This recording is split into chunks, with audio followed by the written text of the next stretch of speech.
Next question है हमारे पास aldehyde ketone carboxylic acid से एक्सरसाइज क्वेश्चन है 12.19 और हमसे क्वेश्चन दिया हुआ है कि एक ऑर्गेनिक कंपाउंड है जिसमें इतने परसेंट कार्बन है, इतने परसेंट हाइड्रोजन है और बची हुई क्या है, ऑक्सीजन है।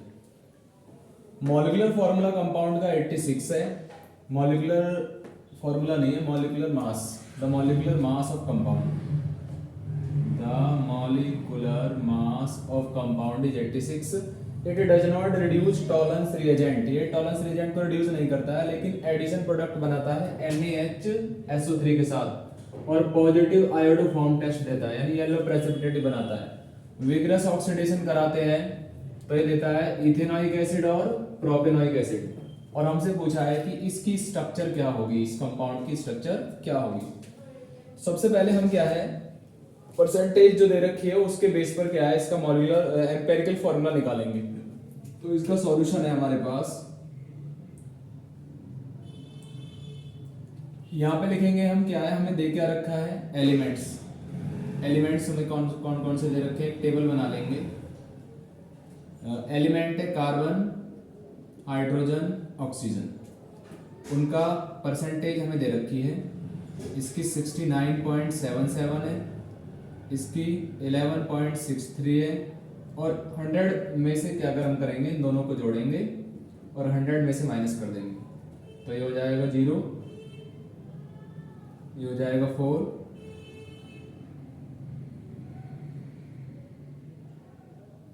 ये 1 हो जाएगा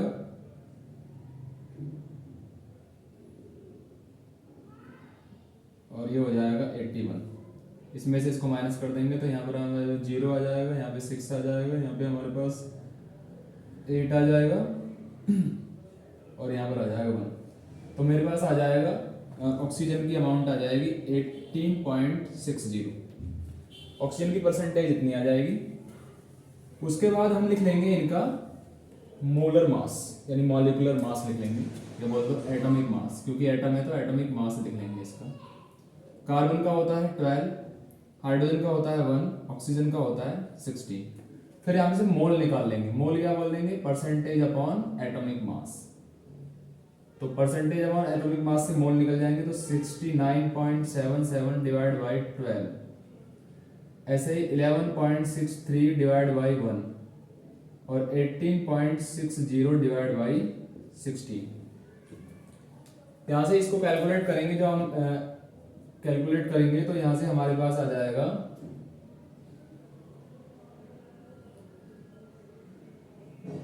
5.80। यहाँ से कैलकुलेट करेंगे तो 5.81 या 5.80 आ जाएगा। यहाँ पे से मेरे पास आएगा 11.63 और यहाँ पे आएगा मेरे पास 1.16, ऐसे आ जाएगा। फिर निकालेंगे हम इसकी सिंपल रेशियो। क्या निकालेंगे, सिंपल रेशियो। सिंपल रेशियो में क्या है, जो सबसे छोटा होगा इसमें वैल्यूज में सब में उसका डिवाइड करेंगे। 1.6 सबसे छोटा है तो सब में डिवाइड करो, तो 5.80 में 1.16 का डिवाइड करेंगे तो 5 आ जाएगा और 11.63 में 1.16 का डिवाइड करोगे तो 10 आ जाएगा और 1.16 में 1.16 का डिवाइड करोगे तो 1 आएगा। ये हमारे पास एलिमेंट्स की नंबर आ गया है।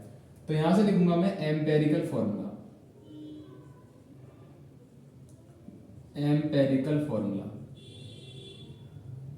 एम्पेरिकल फॉर्मूला आ गया, C है हमारे पास 5, H है हमारे पास 10 और ऑक्सीजन हमारे पास है 1, तो C5H10O आ गया। यहां से इसका मान निकालूंगा, empirical formula mass, empirical formula mass 12 पंजे 60 हो जाएगा, ठीक है। 12 होता है कार्बन का, ये 10 हो गया 70 और ये 60, तो ये हमारा हो गया 86। 86 ही मेरे पास क्या है, एम्पेरिकल फॉर्मूला का मास है और 86 ही हमें दे रखा है मॉलिक्यूलर फॉर्मूला। तो मैं ये कह सकता हूं कि एम्पेरिकल फॉर्मूला ही क्या है, मॉलिक्यूलर फॉर्मूला है, दोनों एक ही। अब मुझे हमें ये तो पता चल गया कि हमारे पास मॉलिक्यूलर फॉर्मूला ये है। अब हमें इस फॉर्मूले को इन कंडीशंस में क्या है, फिल करना है। कंडीशन हमें दे रखी है कि it does not reduce Tollens reagent, तो फिर ये कोई एल्डिहाइड नहीं है। और ये एडिशन प्रोडक्ट देता है NaSCO3 के साथ और आयोडोफॉर्म टेस्ट देता है। जब ये कोई एल्डिहाइड नहीं है तो फिर ये कोई कीटोन होगा, क्योंकि या तो इस रिएक्शन को एल्डिहाइड देते हैं या फिर इस रिएक्शन को कीटोन देते हैं। ठीक है, एल्डिहाइड है नहीं क्योंकि टॉलरेंस रिएजेंट को रिड्यूस नहीं कर रहा, तो फिर ये कीटोन होगा और ये कीटोन ऐसा होगा जिसमें COCH3 से जुड़ा होगा। तो इन बातों को दिमाग में रखते हुए हम क्या काम करेंगे, अपना इसकी स्ट्रक्चर बनाएंगे। तो फिर इसकी स्ट्रक्चर कैसी हो जाएगी, क्योंकि सबसे पहले तो हमें बताया कि ये कीटोन है और ये ऐसा कीटोन है जिसमें CO ग्रुप से जुड़ा हुआ है CH3। तो COCH3 और इसमें कार्बन कितने 5, तो 5 कार्बन इसमें हम आगे जोड़ देंगे, 2 तो हो गए हमारे पास। अब इसमें हम थर्ड कार्बन ऐड करेंगे CH2, फोर्थ कार्बन ऐड करेंगे CH2 और फिफ्थ कार्बन ऐड करेंगे CH3। इस प्रकार से इसमें कार्बन की संख्या 5 होगी, हाइड्रोजन संख्या 10 हो गई है और ऑक्सीजन हो गई है 1। तो ये हमारे पास वो कंपाउंडर नाम हो गया है इसका पेंटेन 2-on। ये हमारे पास कंपाउंड जो हुआ है वो पेंटेन 2-on हो गया। तो ये इसकी पॉसिबल स्ट्रक्चर है कंपाउंड की पेंटेन 2-on। और इन कंडीशंस को यदि हम इन रिएक्शंस को भी लिखें इसके साथ, ठीक है, तो NaHSO3 के साथ ये पॉजिटिव आयोडोफॉर्म टेस्ट देता है। तो फिर हम यहाँ पे क्या है इसकी रिएक्शंस को भी लिख देते हैं।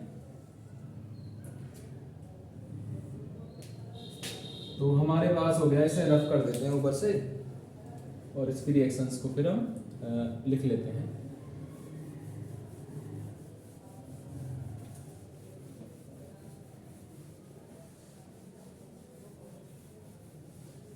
टॉलरेंस रिएजेंट को रिड्यूस नहीं करेगा क्योंकि ये कोई कीटोन है। तो पहला है हमारे पास it does not reduce Tollens reagent, यानी CH3 C double bond O single bond CH2 CH2 और CH3 लिखेंगे टॉलरेंस रिएजेंट,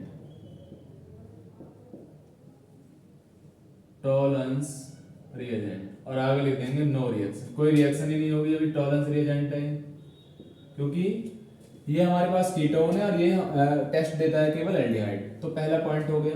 दूसरा पॉइंट, टॉलरेंस NaHSO3 के साथ बाई एडिशन प्रोडक्ट बनाता है। तो CH3C double bond O single bond CH2 और CH3 रिएक्शन करा देंगे NaHSO3 के साथ। NaHSO3 ये नेगेटिव ये पॉजिटिव, इसको तोड़ देंगे, ये नेगेटिव और ये पॉजिटिव, पॉजिटिव नेगेटिव के साथ, अब नेगेटिव पॉजिटिव के साथ। तो CH3C O से जुड़ जाएगा Na तो प्लस माइनस और नीचे जुड़ जाएगा SO3H और आगे है हमारे पास CH2 और CH3। अब हम क्या काम करेंगे, इसमें प्रोटॉन का ट्रांसफर हो जाएगा तो H को ऊपर और Na को नीचे ले आएंगे, बस इतना करेंगे और ये हमारे पास प्रोडक्ट बन जाएगा। नेक्स्ट है हमारे पास ये पॉजिटिव आयोडोफॉर्म टेस्ट देता है। ये जो कंपाउंड है ये हमारे पास पॉजिटिव आयोडोफॉर्म टेस्ट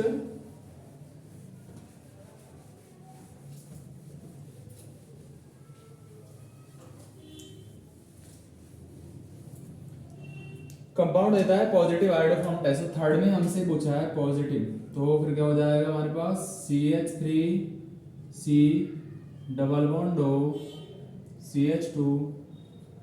CH2 और CH3 रिएक्शन करा देंगे I2 प्लस NaOH के साथ।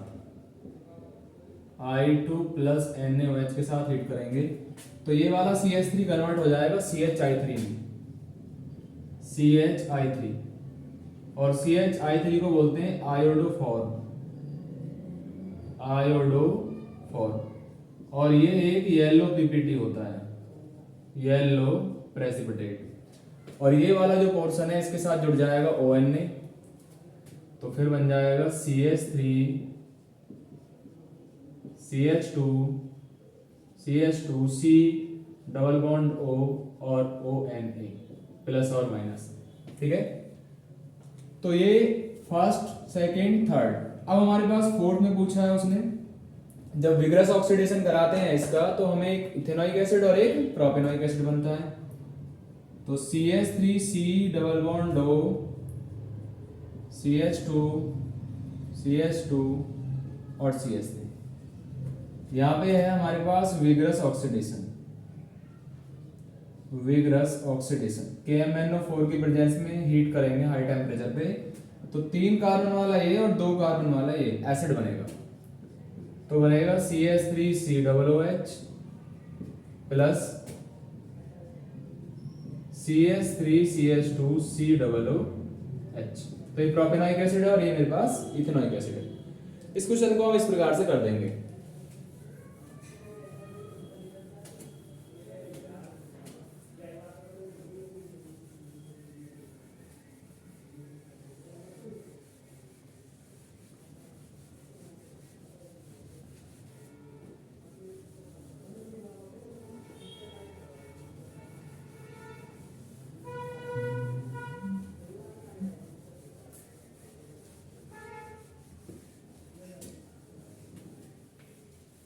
क्वेश्चन नंबर हमारे पास 12.20 क्वेश्चन है।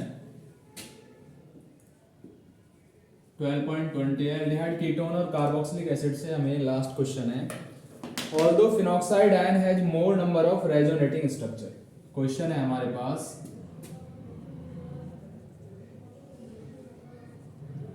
Although phenoxide ion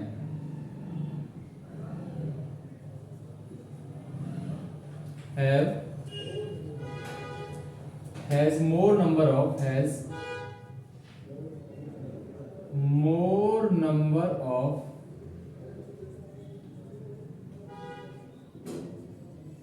resonating structure, more number of resonating structure, more number of resonating structure than carboxylate ion, then carboxylate ion, comma carboxylic acid is a stronger acid than phenol.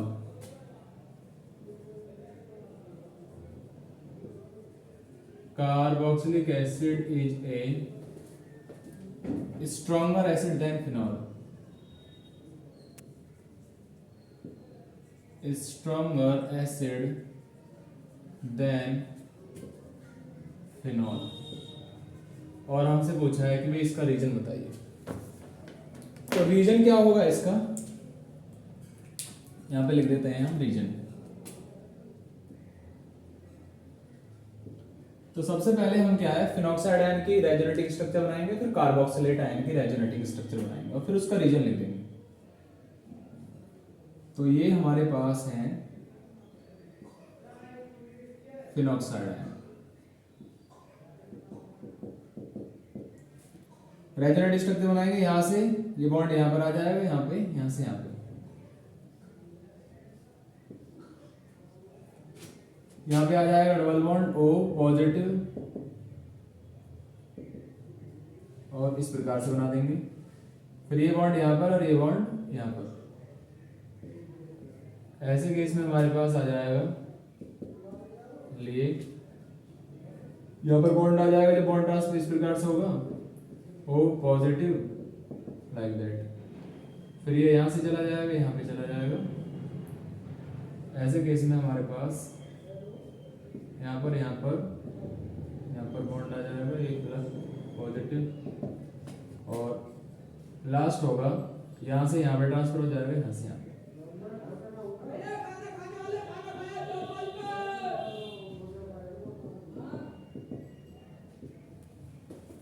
तो हमारे पास ये first है, ये second है, ये third है, ये fourth है, और ये हमारे पास फिफ्थ। 5 इसकी स्ट्रक्चर्स हैं। नेक्स्ट है हमारे पास पहला, दूसरा है हमारे पास कार्बोक्सिलेट आयन।